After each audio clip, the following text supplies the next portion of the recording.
Money's not good enough. Fine, I'll spend it somewhere else. They're not here yet, so sometimes they're late. So it's my cousin's wife. So is your cousin's wife still your cousin? Does that make them your cousin too? Like, how does that work? I get so screwed up on that, especially when I'm related to so many damn people. You know, like small town, 250 people, 4 last names. Yeah, that's my life, guys. That's my life. All right, so I guess I'll be a little bit later than I wanted, but it's one of those kind of jobs where I can do everything casually.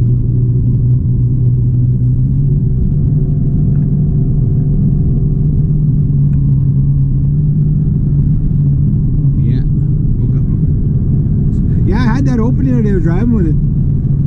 I waved at my client from the. That's gonna be handy, and somebody just stick your hand up through there and wave at people.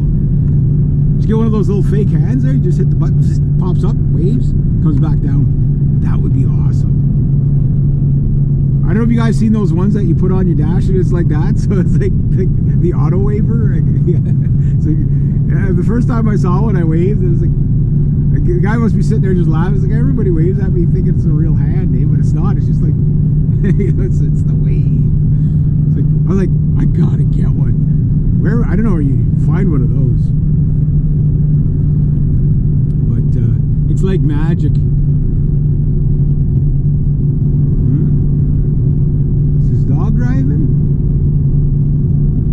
He just pulled out and his dog was in the passenger seat there, so maybe his dog wants to drive. I gotta go to work. Yeah, so it was good to see my clients yesterday. If I can get 2 clients done today and then tomorrow, got my Cheney saws with me. I think I got everything I need. So mainly it's cleanup work I gotta do today. So nothing too strenuous. Pile a little bit of wood, cut up some branches,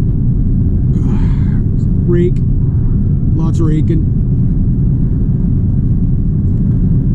My dad, though, he bought me a Subway sub last night, but it was just after I ate a big thing of pork. Man, did I ever have weird dreams last night. And no, nobody's there, so okay, well, it doesn't matter if I get there late. No one's there anyway.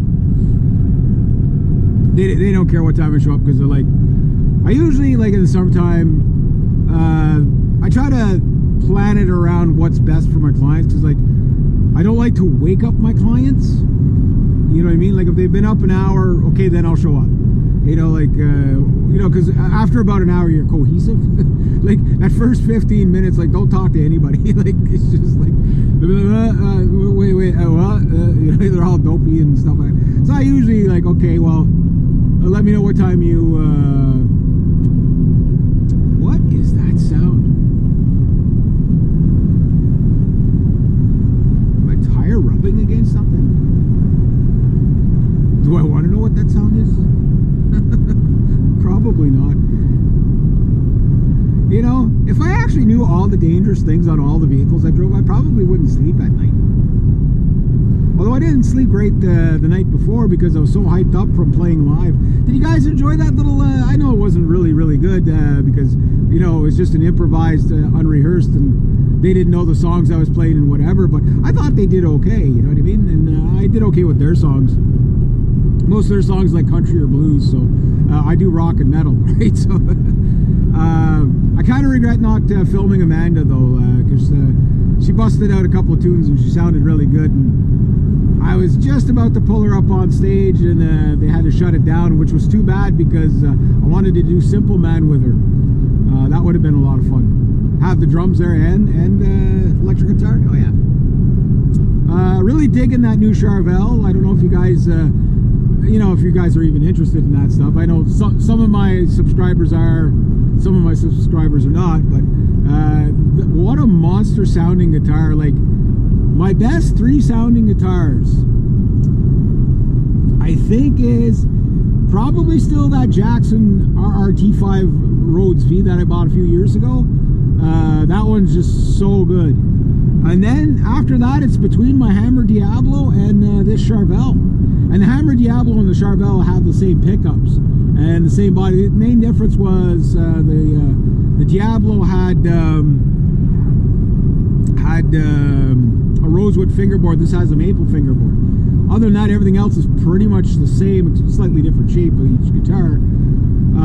The Diablo is definitely lighter, even though they were both alder body. Like, this is a really heavy guitar for an alder body. My hunch is that they got a tree like that size and they got the heart out of it and made the tree out of the heartwood, which is the best you can get, right?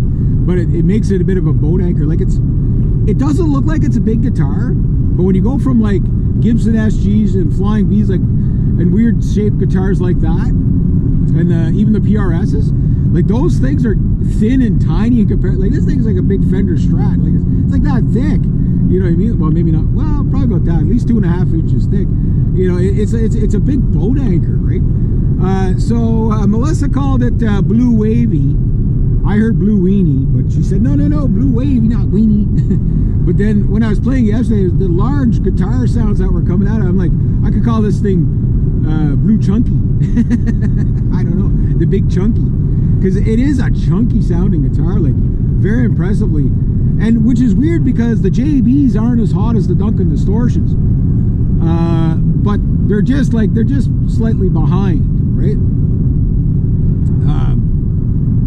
One nice thing about the JBs is usually when you have the more hot the pickup, okay, the more boost you get on everything, and the more compressed you can play, right? And it makes up for the compression, the dB drop. That's why you go with these really high output pickups. But the lower the output pickups, okay, the clearer everything gets. And that's one of the nice things about the JB. It's like the almost perfect do everything. Oh, out in the garden. The almost perfect do everything pickup. So, guys, like, I mean, this guitar is so good. But their Charvels are all like that. They're all really good. But this, I don't know. I'm gonna have to do a serious competition between my Flying V and the Charvel and the Mark Holcomb guitars to see which one's actually the best sounding for modern stuff. For like straight through the amp, yeah, you can't beat my Gibson SGs because that natural single pole pickups just have such dynamic, but they get muddy when you put a lot, like the amount of gain I use. Like when I use like distortion gain, whatever you want to call it, when I use like the outrageous stuff like I normally do, like, it's just, you know, paint peels off the walls, right?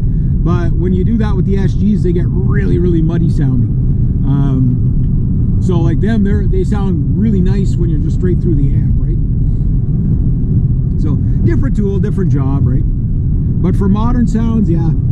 So I'm thinking the next time, if they have the jam night, my next guitar to play live is going to be probably the Mark Holcomb 6-string.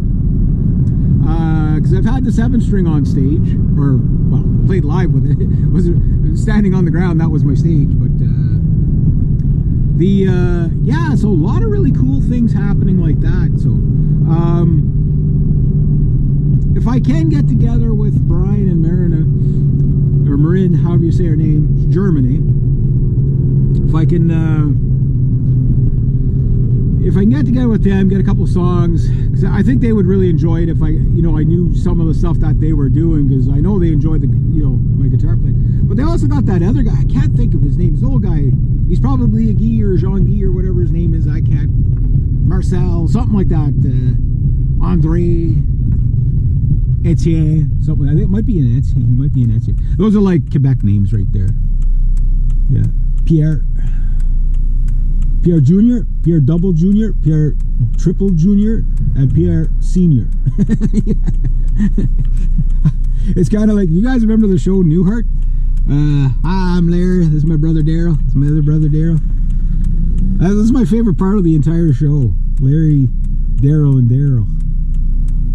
I'm Larry. This is my brother Daryl. This is my other brother Daryl. Daryl here says, he never referred to which Daryl. Daryl says, and there's like two Daryls, yeah. My brother Daryl, my other brother Daryl. That was a good show. Like, it was Canadian dry humor. Like if you watch like 1960s, 70s British humor, okay, it's dry, right? It's really on the nose and really dry, right? But it's really like it's really obvious. With Canadian, it's like the mellow version of British dry humor. It's like you have to you got to be like 150 IQ just to get the joke. You know what I mean? Like it's like really slow puns coming at you, man. You got to be ready to catch them. You know? But it's good. Yeah, Newhart. Hi, I'm Larry. This is my brother Daryl. My other brother Daryl. But anyway, yeah. Don't know how I got talking about them, but anyway. So we're gonna go get some beer.